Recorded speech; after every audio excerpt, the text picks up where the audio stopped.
ज्याला पलटण वाढवायची वाढव बाबा, आमचं काय म्हणणं, काय काय म्हणतात त्याची कृपा, तुझ्या आला तुझी कृपा आहे त्याची कृपा, असं कुठं त्याची कृपेवरून पोरं झाली. एक जण म्हणले होते आंबा खाऊन पोरग होतं, पण काय करणार, काय खाऊन काय होतंय ते मी सांगायची गरज नाही. बरीच लोक बसलीत म्हणतील मी काय आज बडबडायला लागला. कार्यक्रम त्या ठिकाणी चाललाय, त्या दिनाच्या पण मी तुम्हाला सगळ्यांना शुभेच्छा देतो. खरं तर त्याचा उल्लेख पृथ्वीराज बापूंनी केला. मी दत्तमामा गेल्याच महिन्यामध्ये आपल्या छत्रपती सहकारी साखर कारखान्याच्या एरियामध्ये आपलं जे मंगल कार्यालय आहे तिथं शेती बुद्धी, तिथं कृत्रिम बुद्धिमत्तेच्या तंत्रज्ञानाचा वापर, आता आमच्या काटे देशमुखांचा तिथं आम्ही 120 टन का 128 टन, त्यांनी तर अजून एआयचा वापर करायचा आहे. एआयचा वापर न करता त्या पट्ट्याने 128 टन ऊस काढला आणि एआयचा वापर केला तर तो 150 टनाच्या पुढेच जाईल. म्हणजे शेतकऱ्यांनी मनात आणल्यानंतर खरंच कष्ट करायचे म्हटलं आणि खरंच रोजच्या रोज रानात जाऊन काम करायचं म्हटलं, नाहीतर उगीच चकाट्या पेटवायचे. दत्तांबा ते काय चाललंय, ते बापू आज असं काय म्हणलं आणि दादा परवा तसं काय म्हणलं. अरे काय करायचं ती काय करायचं ते करतील, तुम्ही तुमचं शेती बघा ना. कटाचं गाजर गवत निघणार गप्पा तर हात. देशात काय चाललं, मोदी साहेब काय म्हणले, अमित शाह साहेब काय म्हणले. अरे तुम्ही नका ती काळजी करू, काळजी करणारे आहेत. तुम्ही पहिल्यांदा तुमच्या प्रपंचाची काळजी करा. इथं 128 टन एकरी ऊस काढलाय आणि त्याचा आम्ही सत्कार करतोय. आणि कितीतरी शेतकरी आहेत 28 टन पण ऊस काढत नाही एकरी. 28 टन, 100 टन तर मी बाजूलाच ठेवतो. अरे काय जरा जनाची नाही मनाची काहीतरी राव वाटरा. बरं आम्ही बामा सगळेजण कॅनॉल उन्हाळ्याचा कधी बंद केलाय, तुम्ही आम्हाला निवडून दिले. ह्याच्या आधी कॅनॉल बंद व्हायचे, काही का असे ना, अजून तरी आम्ही ह्याही वर्षी कॅनॉल बंद होऊन देत नाही. परंतु कॅनॉल बंद होऊन न देता काही काही ठिकाणी वळणावर कॅनॉल फुटतोय. मध्ये आमच्या पिंपळीमध्ये फुटला, काही ठिकाणी लिकेज होत आहे. जरा लाईनिंग करायचं म्हटलं थोडं, नाही लाईनिंग काय करायचं.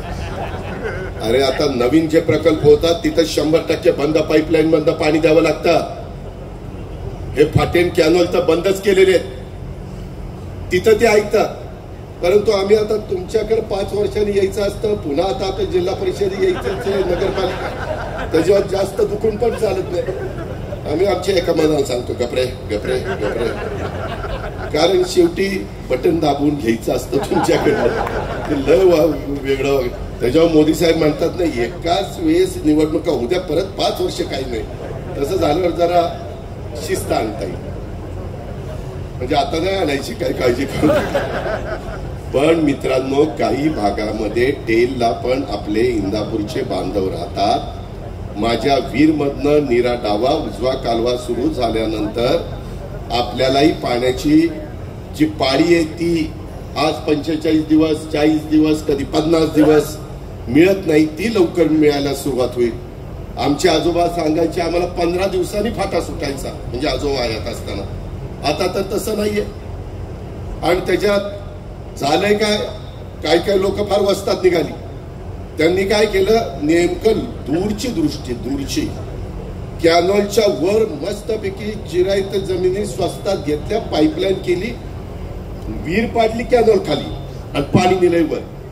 त्यांची मोटर बंदच नाही. आम्ही कॅनॉलच्या खाली, आम्हाला मात्र पाणी 40व्या 35व्या दिवशी. आणि ज्यांच्या विहिरी जवळ आहेत त्यांना पाणी कायमच चालू आहे. आता तर काय दिवसाच वीज मिळते कारण सोलर पॅनल आहे. अशा पद्धतीनं चाललंय. वर कांद्याच्या पातीसारखे ऊस दिसतात. हो, हेलिकॉप्टर मधनं कधी जायची संधी मिळते तुमच्या कृपेमुळं, त्यावेळेस आम्ही बघत असतो. आणि खाली मात्र परिस्थिती वेगळी आहे.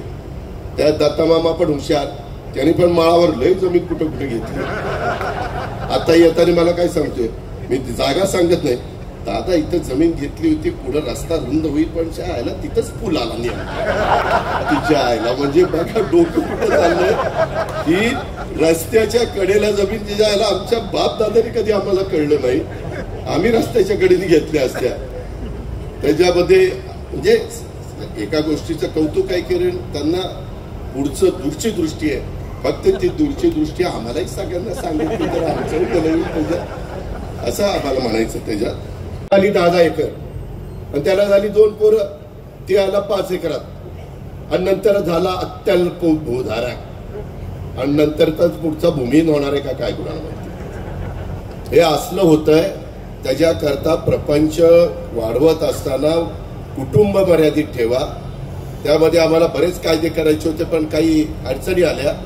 त्याच्यावर निवडणुकीला उभं राहण्याच्या करता 2 पेक्षा 3 अपत्य असेल तर त्याला उभं राहता येणार नाही.